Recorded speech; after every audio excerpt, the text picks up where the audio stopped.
తెలంగాణ రాష్ట్ర నేపథ్యము, తెలంగాణ రాష్ట్ర ఉద్యమం యొక్క నైసర్గిక స్వరూపము, తెలంగాణ ప్రజల యొక్క ఆకాంక్ష నిరుద్యోగ సమస్య. ఈ నిరుద్యోగ సమస్యనే తెలంగాణ ఉద్యమాన్ని ఉవ్వెత్తున ఆకాశమంత ఎత్తుకు ఉద్యమాన్ని తీసుకెళ్ళి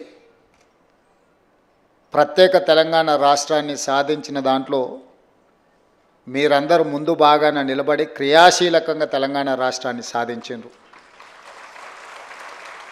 వచ్చిన తెలంగాణ రాష్ట్రంలో ఆనాటి ప్రభుత్వం మొట్టమొదటి ప్రాధాన్య కింద ప్రభుత్వ ఉద్యోగాల ఖాళీలను భర్తీ చేయడం ద్వారా ఏ భావోద్వేగంతో తెలంగాణ ఉద్యమంలో మీరు భాగస్వాములైనరో పరిష్కారం చూపిస్తారని మీరు, తెలంగాణ సమాజము, 4 కోట్ల తెలంగాణ ప్రజలందరూ భావించారు. కానీ ఆనాటి ప్రభుత్వానికి ఉద్యమం పట్ల గౌరవం లేకనో, నిరుద్యోగుల పట్ల చిత్తశుద్ధి ప్రదర్శించకపోవడం వల్లనో ఈ సమస్యకు పరిష్కారం దొరకలేదు. ఎన్నికల కంటే ముందు తెలంగాణ రాష్ట్రంలో సమ్మక్క సారలమ్మ ఆశీర్వాదం తీసుకొని పాదయాత్ర మొదలుపెట్టినప్పుడు విద్యార్థి నిరుద్యోగ యువకులకు నేను ఒక పిలుపిచ్చిన, ఇక మీరు ఉద్యోగాలు అడగకండి, మీ ద్వారా ఉద్యోగాలు సాధించుకొని అధికారంలో కూర్చున్న వాళ్ళను ఉద్యోగాలు తీసేస్తే మీ ఉద్యోగాలు మీకు వస్తాయని ఆ రోజు నేను చెప్పడం జరిగింది.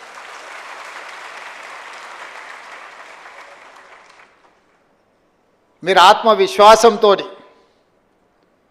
గద్దెనెక్కిన వాళ్ళు విర్రవీగుతుంటే మీరందరూ పట్టుదలతోటి తండ్రి, కొడుకు, బిడ్డ, అల్లుడి యొక్క ఉద్యోగాలను మీరు తొలగించడం ద్వారా ఈరోజు మీ ఉద్యోగాలను మీరు శాశ్వతంగా అందిపుచ్చుకున్నారని చెప్పి నేను సందర్భంగా చెప్పదలుచుకున్నాను. ఈ ప్రభుత్వ ఏర్పాటులో మీ కృషి ఉన్నది, ఈ ప్రభుత్వ ఏర్పాటులో మీ పట్టుదల ఉన్నది.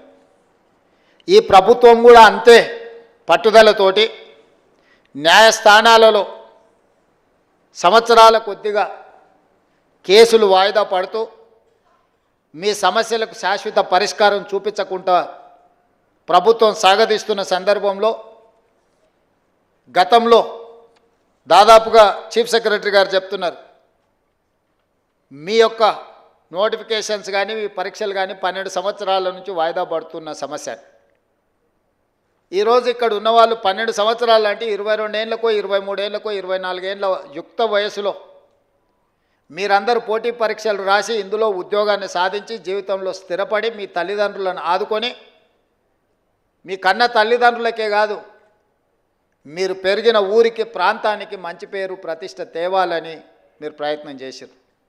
కానీ మీ యుక్త వయసు 12 సంవత్సరాలు ఏ పరిష్కారం చూపించకుండా కాలగర్భంలో కలిసిపోయిందంటే ఇది తీరని అన్యాయం తెలంగాణ జాతికి, తెలంగాణ ప్రాంతానికే జరిగింది. అది మీ కుటుంబాలకు కాదని చెప్పి నేను సందర్భంగా చెప్తున్నా.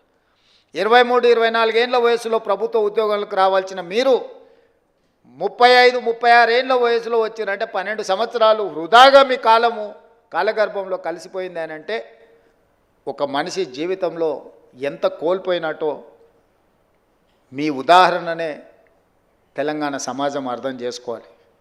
అందుకే బాధ్యత తీసుకున్న మరుక్షణం నుంచి ఇచ్చిన నోటిఫికేషన్లను, రాసిన పరీక్షలను, ప్రశ్నాపత్రాలను సంతలో సరుకులాగా అమ్ముతుంటే తెలంగాణ పబ్లిక్ సర్వీస్ కమిషన్ నుంచి వివిధ శాఖల యొక్క నియామకాలకు సంబంధించి ప్రత్యేకమైన సమీక్ష చేసి అధికారులను సమన్వయం చేసుకుంటూ న్యాయస్థానంలో ఉన్న చిక్కుముళ్లను విప్పుకుంటూ ఒక్కొక్క శాఖ నుంచి ప్రజలే సాక్షిగా ఏ ఎల్బీ స్టేడియంలో మేము బాధ్యత చేపట్టినమో, ఏ ఎల్బీ స్టేడియంలో మీరందరూ ఆశీర్వదించి మాకు ఒక ఉద్యోగ అవకాశాన్ని, ఉద్యోగ భద్రత కల్పించారో అదే ఎల్బీ స్టేడియంలో మా చీఫ్ సెక్రటరీ గారు వాళ్ళు అందించే వివరాల ప్రకారం దాదాపుగా 57,946 ఉద్యోగ నియామకాలు చేపట్టినమని గర్వంగా